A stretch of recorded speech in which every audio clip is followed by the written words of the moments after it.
Hi there, it's been a while. It's Dave from Thriving Scrubs here.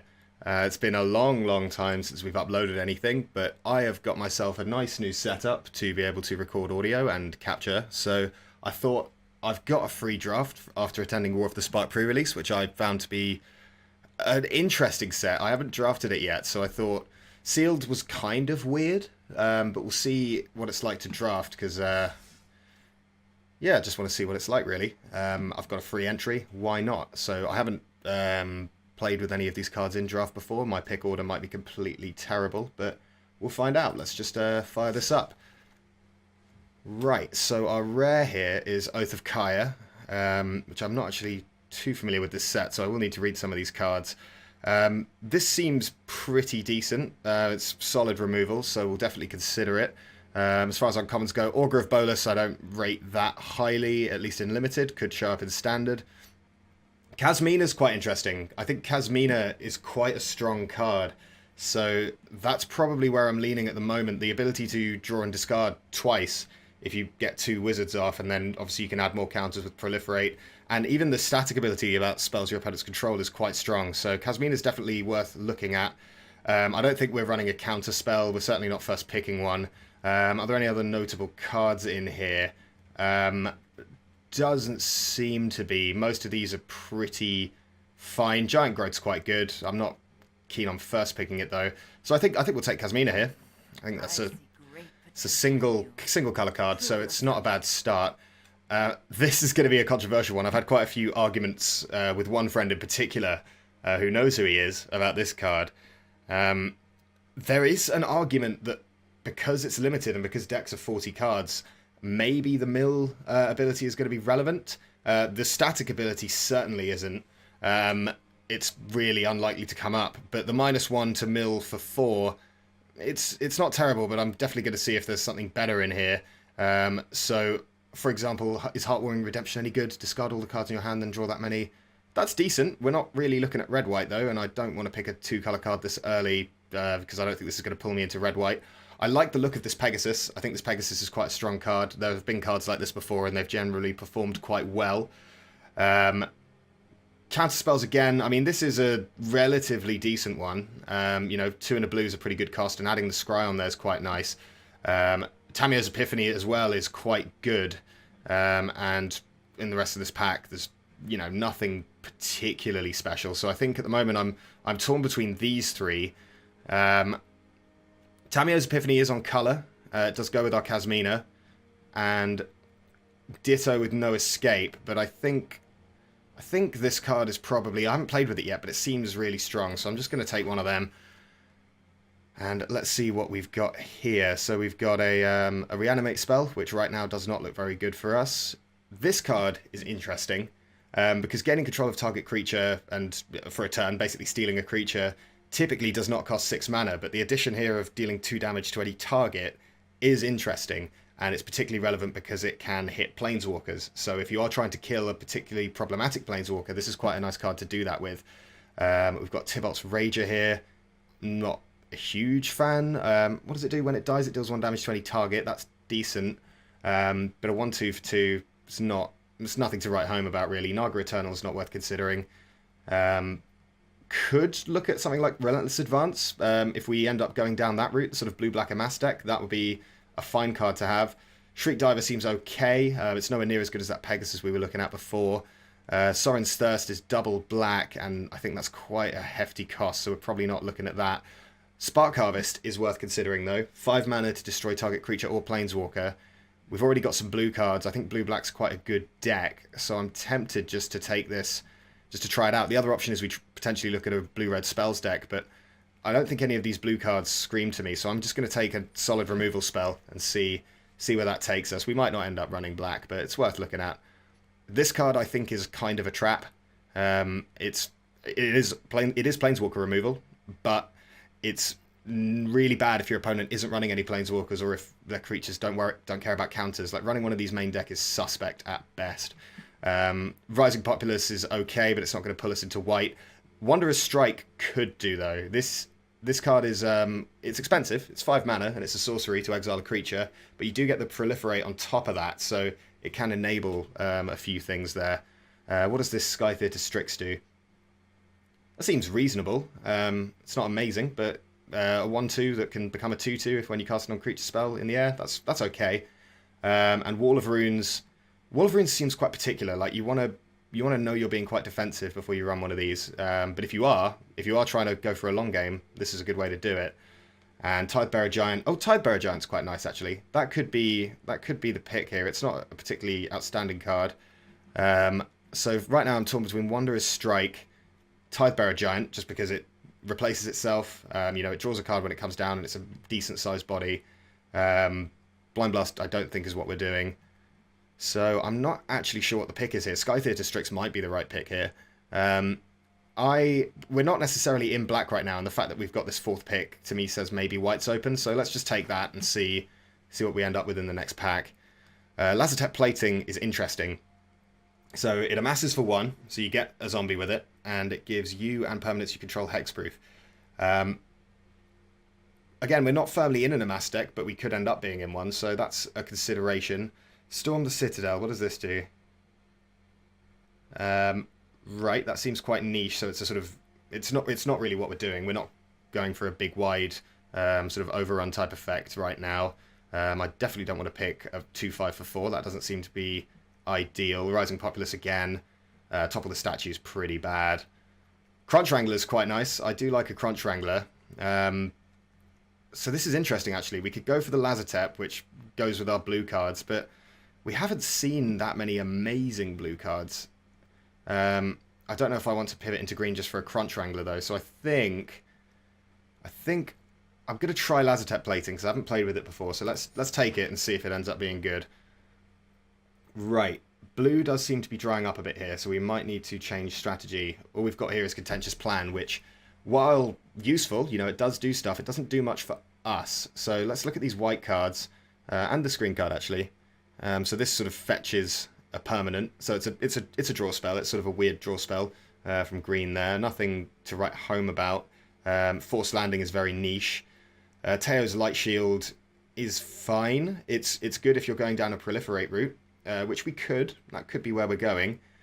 I'm finding this quite difficult, actually. I don't really know what to pick here. Turret Ogre's not bad either. It's not great, but it's solid. I'm wondering whether I'm missing out on a blue-red deck here. I think... I just don't know how good Teo's Light Shield is, and Enforcer Griffin is vanilla-y. It's not... It doesn't do anything particularly exciting. But Contentious Plan doesn't really go with anything that we've got right now. Obviously, that could change. So I think I'm leaning towards Enforcer Griffin or Contentious Plan. And that might be wrong. It might be that Teo's Light Shield is better than I'm giving it credit for. I am struggling with this pick, actually. I think we are going to need some creatures. We haven't actually picked up any yet. So I'm probably just going to go for Teo's Light Shield, I think, over this Griffin, because the Griffin, it's a 5-mana creature. This enables a lot of stuff. So let's pick that up and see if it ends up becoming relevant.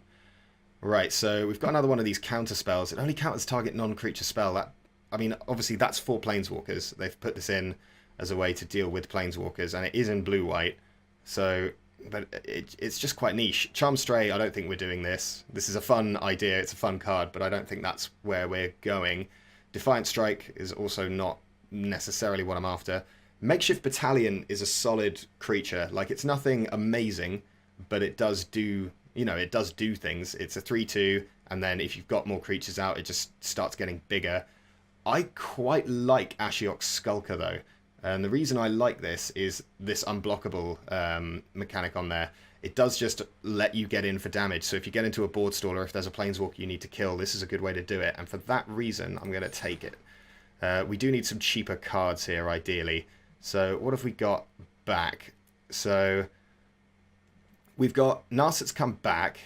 Narset, I just don't feel like Narset's particularly strong in limited. We seem to be leaning towards a blue-white deck. I could potentially still ditch that for black if I see a card that makes me think, yeah, I need to shift into black here. Spark Reaper seems okay. It needs a fair bit to get it going, but obviously if you can go off with this, then you're getting quite a lot of value. and the Crunch Wrangler came all the way around, so maybe people don't like that as much as I do. Saheeli Silverwing is an interesting consideration here, because if we're playing blue-white, I'd be inclined to get some flyers going on, but yeah, this is a tough pick. Or we just take a battlefield promotion, which puts a counter on a creature so it can turn proliferate on. It does actually do quite a lot of stuff. So yeah, I'm gonna take this here, but I am very conscious that I need some more creatures, so we might end up taking some stuff that will make creatures for us. So Teferi's Time Twist, what does this do? Bounces a creature and puts a counter on it. So again, that can enable proliferate if that's what we're doing, which I think we might be. I think we're leaning that way. Pouncing Lynx is a serviceable 2-drop. It's nothing special. But I might be taking it here because I do want something to do early. And over the second Teo's Light Shield, I think a Pouncing Lynx might be what I'm after. There is an argument that we might want to just stall up the ground here and just go for the late game and just play a few of these. But I do want to try Pouncing Lynx out. It goes quite nicely with Battlefield promotion. I'm gonna give it a go. Haven't played with it yet. There's so many of these going around. We probably could have had 3 or 4 of these by now. But I think given the option, I'm just going to take a counter spell that hits creatures and planeswalkers, because this is more often than not going to be used to counter planeswalkers, and this does both and scries one. So I think I'm going to just take that as a bit of removal. Now here we've got, earlier I was saying this is what you want in a slow deck, which is kind of what we're leaning towards. But it's not that impressive. You know, a 0-4 does stop things. It is a way to gum up the ground. But I think I'd prefer to have a creature that can actually trade with something. So I'm going to take Pouncing Lynx again. And here I'm definitely going to take the Strix. Just having a nice cheap flyer. It means we're getting a few more 2-drops as well. And I could see this triggering a fair amount of times. So let's just pick that up here. And we're probably not playing either of these, but I'll take a creature just to be safe. And we'll take this Crocodile, but definitely not playing it. Is there a way to just move that into... Yeah, let's just get that out of here. Right, okay, so we've opened quite a good rare here. Dreadhorde Invasion is pretty strong, so at the beginning of your upkeep you lose a life and you amass 1, and it can eventually give your zombie tokens lifelink. In fact, this is a very good pack for blue-black, because we've also got Tyrant Scorn, which I think is a very, very solid card. I'm not necessarily in love with all of the white cards we've got. Like, there's none of them that are screaming to me we need to play white, so I might be looking at a bit of a pivot here. I don't know what Huatli does. Huatli's terrible. It's very, very niche. Even though we're likely sort of building towards the kind of deck where Huatli's good, it's not really what I want to be doing. There's a Pegasus in this pack again, and a Wall Screecher, which is serviceable. But I think I'm just going to take Dreadhorde Invasion. This card is very strong, and if we can build a deck around that, that puts us in a really good spot. So bearing that in mind, what cards do we have here? So this is I don't think we're going to need this land. We've only got 1 Planeswalker and it's mono-coloured and in one of our main colours. I do like Callous Dismissal a lot, and it does go well with Dreadhorde Invasion, so that's where I'm leaning right now. The fact that it can bounce Planeswalkers is good, and the fact that it's a 2-mana 1/1, or it just makes your army bigger, I think, yeah, I feel pretty safe picking that up here. Right, so now everything's dried up, as is tradition, which suggests to me maybe we're not in the right colours. I don't particularly feel the need to pick up a Wall of Runes. I don't really see what benefit that will bring. Divine Arrow is okay, so we could be looking at splashing either black or white here. And if we were to do that, Nahiri's not very splashable, so I think I'll take a Divine Arrow and just see what happens. Right, this looks more friendly. So we've got another Augur of Bolas, which again, I just don't think it's that good in Limited. We could get the second Ashiok Skulker. Crush Descent I don't think is particularly good. Even though it amasses, it's a lot of the time they're just going to be able to pay for that. A Tidebearer Giant is definitely a consideration, as is Vraska's Finisher. If we're looking at the sort of game plan we're building, if we assume that Dreadhorde Invasion is kind of our best card right now, which it is, then none of these cards gel with it particularly well, but are a bit of a weird pick, this. Another Ashiok Skulker wouldn't be the end of the world, but, you know, the more of these you have, the less likely you're going to be able to activate all of them. So, I am wondering about a Tidebearer Giant here, just because it's a nice big body, it draws a card, it'll go... It's not a zombie, I don't know if there's any zombie synergy with that, but I'm going to take it, bearing in mind that I do still need to fill out the middle of my curve. Iron Bully is cool if you're proliferating. I'm not sure if that's really our plan anymore. What does Godfarrow statue do?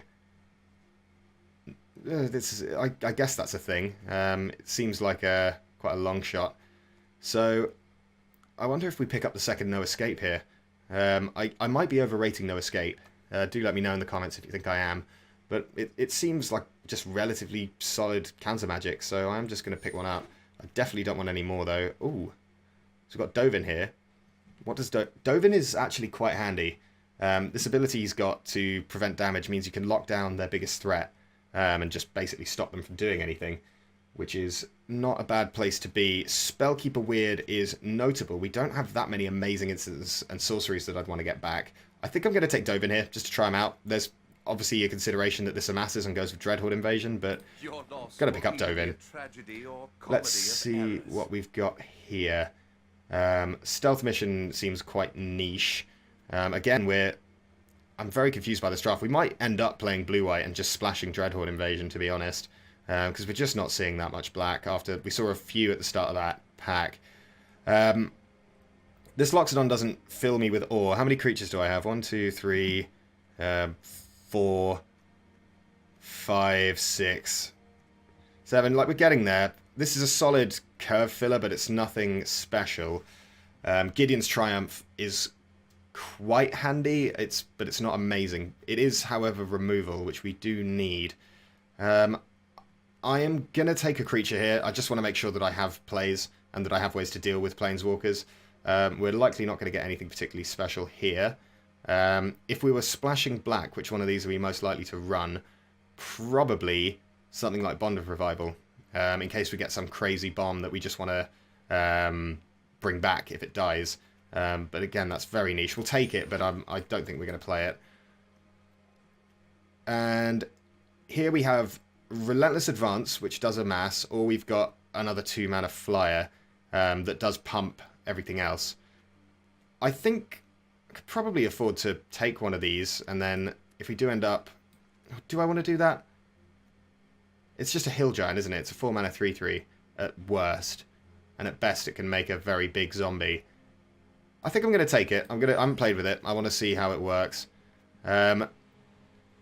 Do we want some mana fixing? I think we probably do. I don't really want any of these other cards, so I'm going to take this just to give me some way to add... oh, it only fixes for Planeswalkers, though. I don't particularly want to run Topple the Statue, and neither of these cards are very good, so I'm going to take it. But whether we run it or not is up for debate. We'll take one of these. You never know. Could end up running it. And a Crushed Descent we might need to bring in, depending on matchup. And the second one, there you go. You can get as many of them as you like. Right, pack 3 here.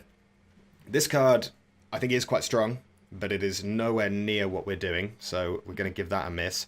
Flux Channeler, whenever you cast a non-creature spell, proliferate. I think that's probably going to be quite good. We've got a fair few of those, and if we could start proliferating onto our zombie army, or indeed onto, you know, any other creature that we're running, Tyro's Light Shield activates this. So we do have a few ways to put counters on things, not a huge amount. But I think it's better than taking something like this, or even Spellkeeper Weird here. So I'm going to take it, just to give it a go. And if we can find some more ways to get counters on things, that would be nice. Like a Teferi's Time Twist, for example. I don't want the second Lazotep plating. I don't want a Charm Stray. This is a good black card, but it's double black, and I just at this point don't think we're going to be running much black at all. This card does go well with the Amass plan, but I think what we're actually just trying to do here is... Oh, I don't even really know what we're trying to do here. We're trying to do something. I think I'm going to try a Teferi's Time Twist. I think that could be quite handy. This deck's going to be tricky to pilot, I think, which is probably just a synonym for bad, but we'll see. Kiora doesn't really do anything with this deck. We don't have many creatures with more than 4 power, so I don't think we're taking Kiora here. Oh, Lorune Enforcer, definitely snapping that up. I like this card. I think this card is good. It doesn't hit Amass tokens, but it does hit most other things, including gods. So I'm going to take one of them. And, oh, we've got Sorin here. That's interesting. We could definitely consider splashing for a Sorin. Giving all our creatures lifelink as a passive ability is quite nice. Returning... This card seems good. It's a rare. I haven't played with it. I have played against it, but they didn't really get a chance to do it. I do like Thunder Drake.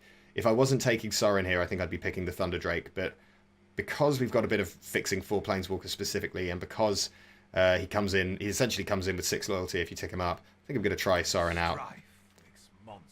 So, is this the step where we actually take a Dovin's Veto? Or do we just take another Relentless Advance and just try and get a nice big amass token down? Or I think the third Pouncing Lynx probably loses a lot of value. Relentless Advance could be good. I don't rate any of these other cards very much. This we could bring in from the sideboard. I don't know how many Relentless Advances we're going to play. I'm going to take one of these, just to have it. Right. So, interesting pack. War Screecher's probably the pick here.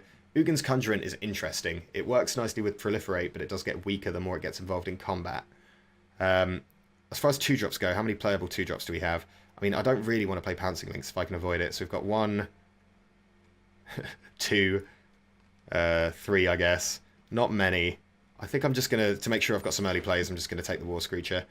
And probably follow it up with another Strix, actually. Just play a bunch of little cheap flyers, which the War Screecher goes well with. The War Screecher can actually make those flyers bigger. Lazotep Reaver's a really nice card, but if we're splashing black, I don't particularly want a 2-drop that I'm unlikely to be able to play. Do we go for the second Dovin? I think we probably go for the second Divine Arrow. Divine Arrow is just a solid removal spell.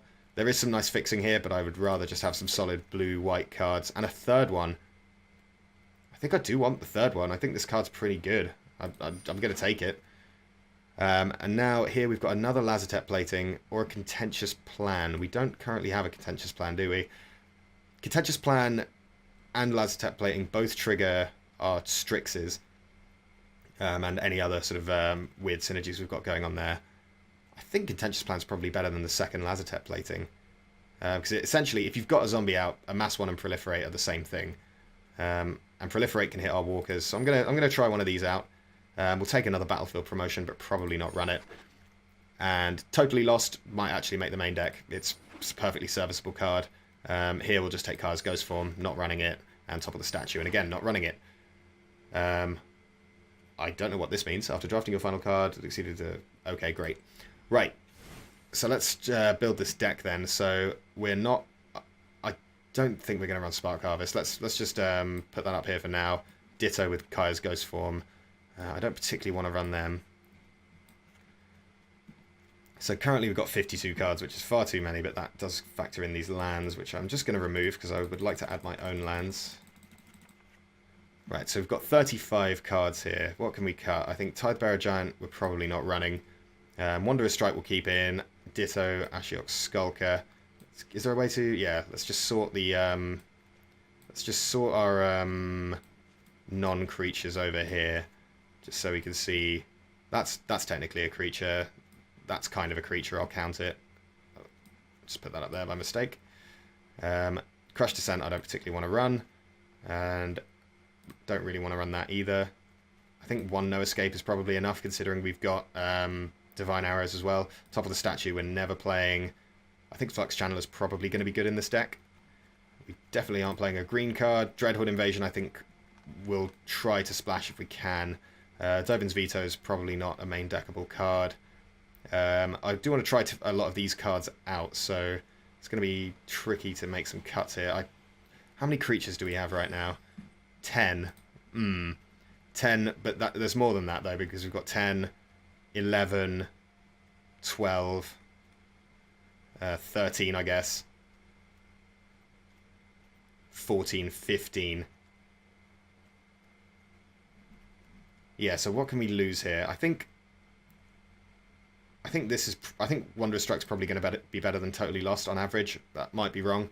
I might not be right in saying that. We definitely don't need 2 copies of Battlefield Promotion. I'm not even sure if we need 1. And yeah, what's our win condition here? That's the tricky thing, is how do we actually win a game with this deck? I'm not entirely sure. This being my first draft, I'm feeling like I haven't done a great job, but we'll see. Right, so we need to cut 3 more cards, I think, realistically. And the one...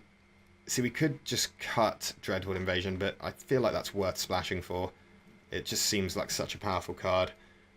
Just constantly amassing, constantly giving yourself bodies. I think it's worth taking a bit of a risk. Loxodon Sergeant, I don't think that's going to be that good in this deck. I think we can cut that. So what's our curve looking like? Our curve is looking like this. That's 25 cards. I do want to try Sorin out, so I don't particularly want to cut Sorin. I'm not really sure Battlefield Promotion is what we're doing here, to be honest. I think we can probably go down 1 Pouncing Lynx and... the last cut, I think the last cut is between Teferi's Time Twist, Lazotep Plating, Battlefield Promotion.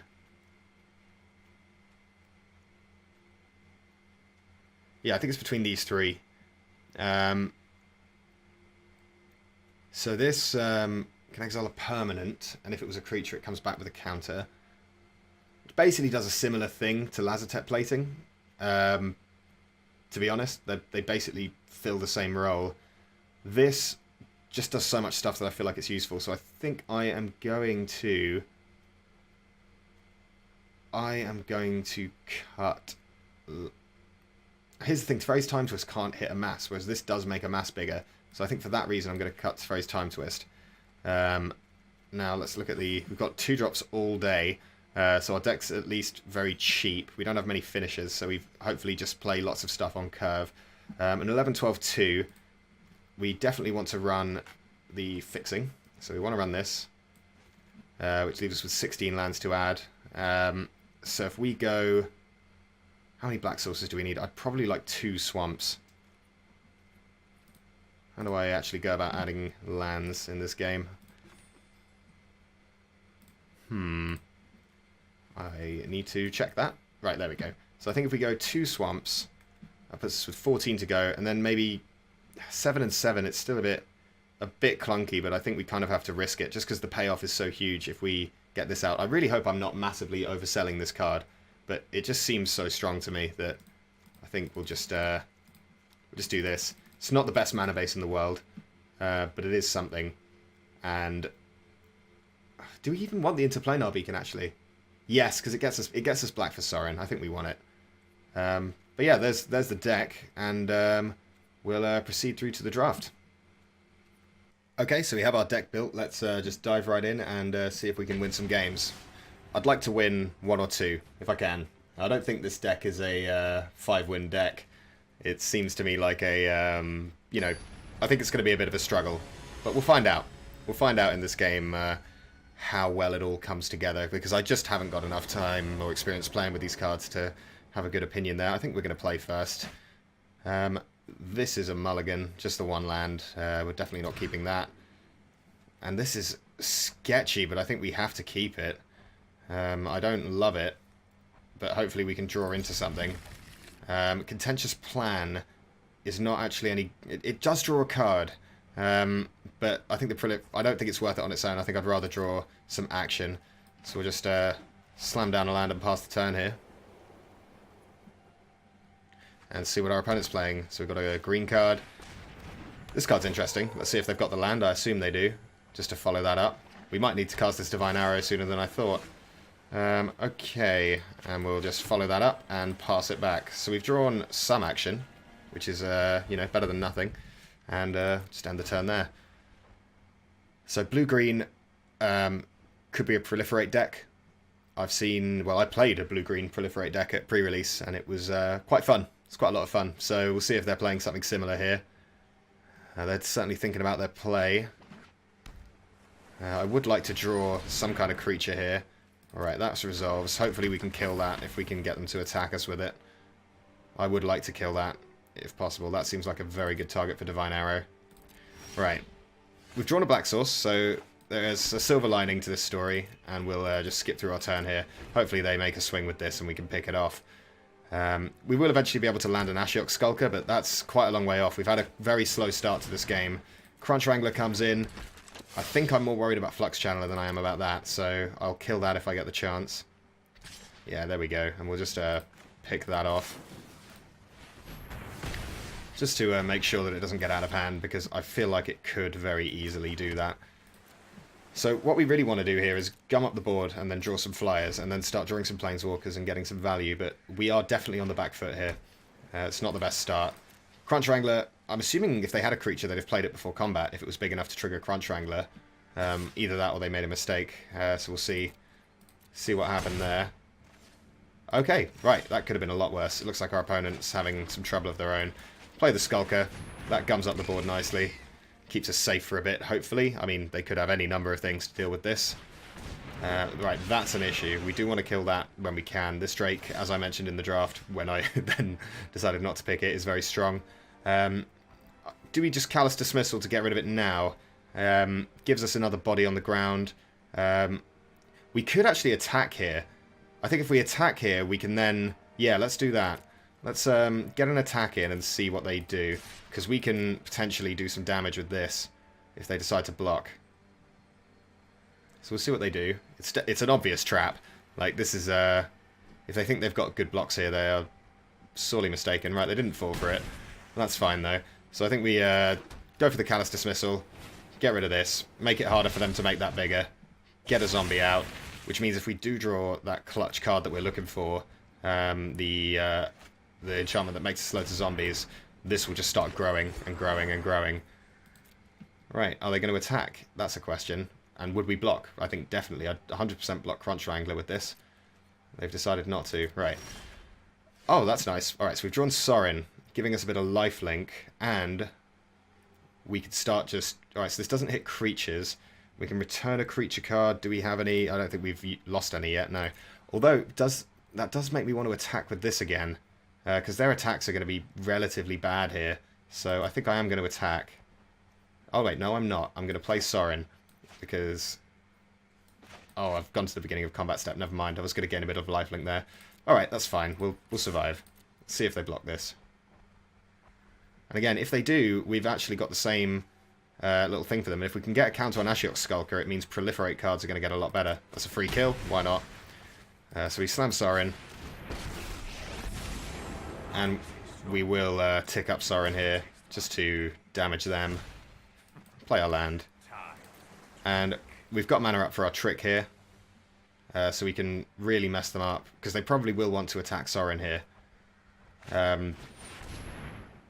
Okay, that's...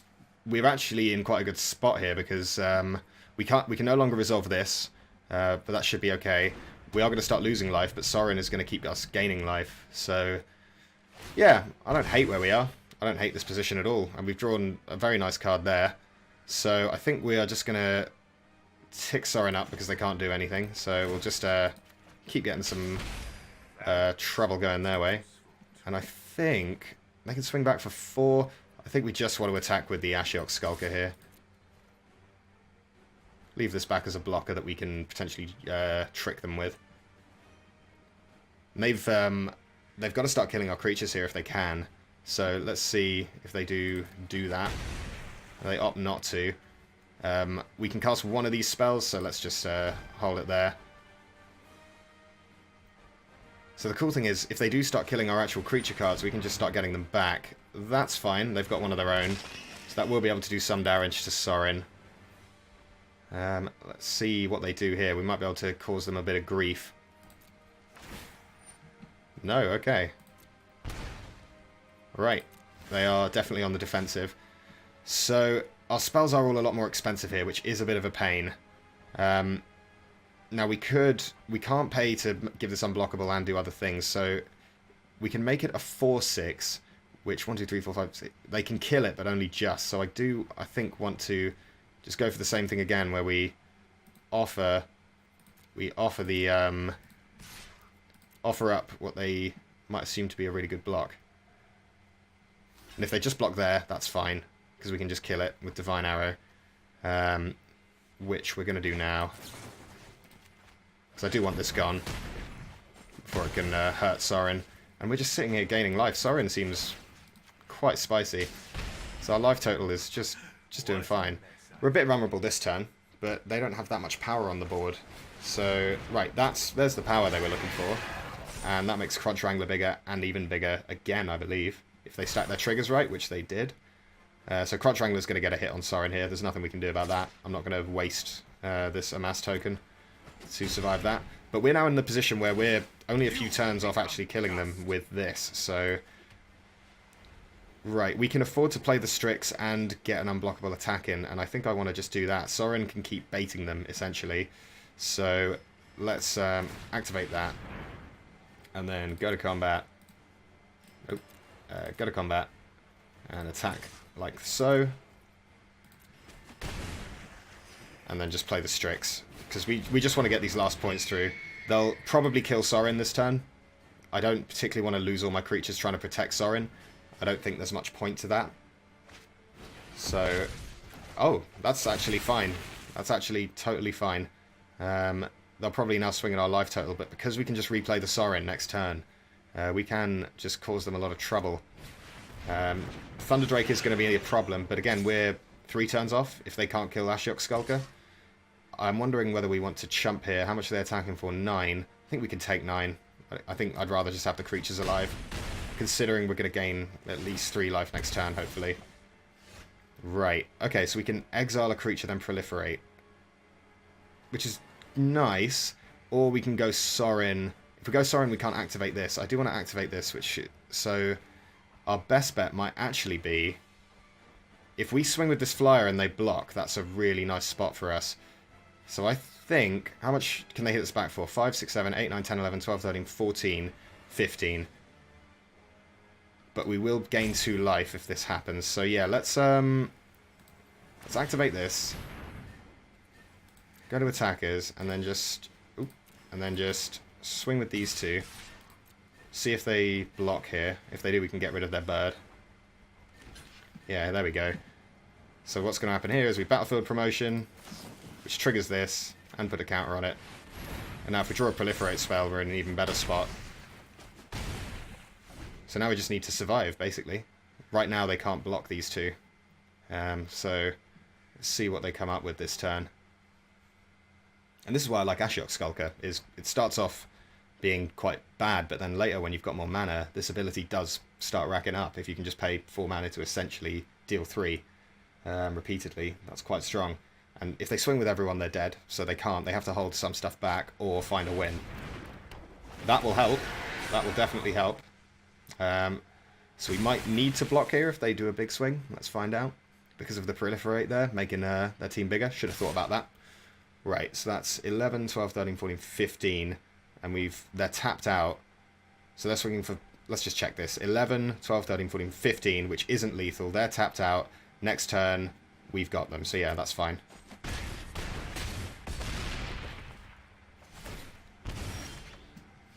Now this turn, we can just... I mean, the easiest way is just to... They're completely tapped out, so we'll just do this nice and clean. Get rid of that. Pump everyone up. And swing for the win. Yes. Give everyone a counter. And yeah, that's the power of proliferate right there. You saw it on their side, you saw it on my side. And that was a close game, but quite a good game. Oh, game 2. Yeah, we need to sideboard. So our opponent is running quite a few big creatures, which makes me want to bring in No Escape. Don't see the value of bringing in Dovin's Veto here. Is it worth considering the second Battlefield promotion? I think it might be, just because their creatures are so big. Pouncing Lynx isn't going to match up very well, so that might be coming out. What else is looking bad? I think Lazotep Plating didn't seem amazing that game, so we'll cut that, and I think we can cut... do we want to cut a Pouncing Lynx? We probably just want to keep it for the creature count. So we could cut Atea's Light Shield. I don't see that doing an incredible amount of work. Yeah, I think it's either Tea's Light Shield or Battlefield Promotion. Or Contentious Plan, actually. Contentious Plan, it doesn't do much early, and we do want to do stuff early. So yeah, let's drop that for this game. And yeah, submit that. So just got to see what they've done in the sideboard. They might have brought in a bit of flyer hate. They didn't see too many flyers from us, but we're playing blue-white, so it's relatively safe to assume that that's what we're doing. I was assuming our opponent's going to play first. This hand is quite bad. We can't play Sorin with it, and one Divine Arrow is not amazing. This is better. This we can play. We've got an early play, and then we can play into Relentless Advance. And let's see what we can scry as well. See if we get something that we can use. Let's grind Kasmina. I would quite like Kasmina. It's quite greedy because we do need to hit a land, but I think I'm going to keep Kasmina on top just because there's so much value in having a Kasmina out, especially if we can start proliferating. So let's just open it up and pass it back. They started relatively slow last game, so hopefully that means that if we can get out there early, we can actually get some nice early hits in with the Strix. And interestingly, this does trigger the Strix, so there's that again. Again, I would love to kill that if possible. I doubt we'll be doing it this turn, and I'd rather get a Strix. That's a question, actually. Would I rather play the second Strix this turn or kill Flux Channeler? They might just not attack, though. Certainly play a land. This is a tricky one. I think my default when I'm not sure is to build out the board, so I'm just gonna swing in, and then it means that next turn we've got a much more powerful attack in the air. We'll be attacking for 4 next turn when we play Kasmina or Relentless Advance, depending on what they do here. And let's see what they do here. It's quite interesting. It's like it reminds me a bit of the card Monastery Swiftspear, but slower and worse. You know, common rarity. Interesting. So they're going to proliferate twice for no effect, which is nice. I'll take that. They don't attack, by the looks of it. Yeah, cool. I'm guessing they're probably onto us now. They've figured out what we're up to. I think playing Kasmina here is probably the best value. It lets us sort of filter our hand out a bit better, and we can gain some life in the process. This is Planeswalkers, yeah? Yeah, so play Kasmina. Get all these triggers going on. Gain some life, pump our birds. Play Kasmina. We'll do this now. We don't actually need this white, so we'll get rid of that. And swing in with both the birds. And then next turn we can also pump these birds. So we are lining up quite a nice little board state here, where if we can keep doing this every turn, we'll just keep swinging for lots of damage. Ugin's Conjuring as a 3-3 is okay. Our opponent looks like they're a bit mana screwed here, so that could work in our favour. And we've drawn our black mana, so everything's coming up Millhouse. So we're going to play Relentless Advance pre-combat, just to make sure that we pump our birds. Give them those triggers. And we'll swing in with both of our birds. Probably not the monk. There's not much point in the monk attacking. We'll just die. And Kasmina can make another monk. And I think here we'll lose the land, because I think a Dovin will really probably put our opponent on tilt, if nothing else, just because it makes everything annoying, and it can shut down this Drake. It'll prevent all the damage that Drake will deal. So I think we could actually play Dovin to pump these, and then Divine Arrow to kill that when they block with it, which they probably will. So I think I'll do that. I'm actually tempted just to swing with everyone here, because we are presenting 1, 2, 3, 4, 5, 6, 7, 8, 9, 10, 11 damage. So we have lethal. We can go ahead and prevent all the damage that would deal. And yeah, I'm very happy swinging with everyone. This is a very difficult situation for them. They have to block. They're just going to give up. That's fair. We just drew a very good hand there. Can't really argue with that at all. And that's game 1. So yeah, join us in the next video for the second game.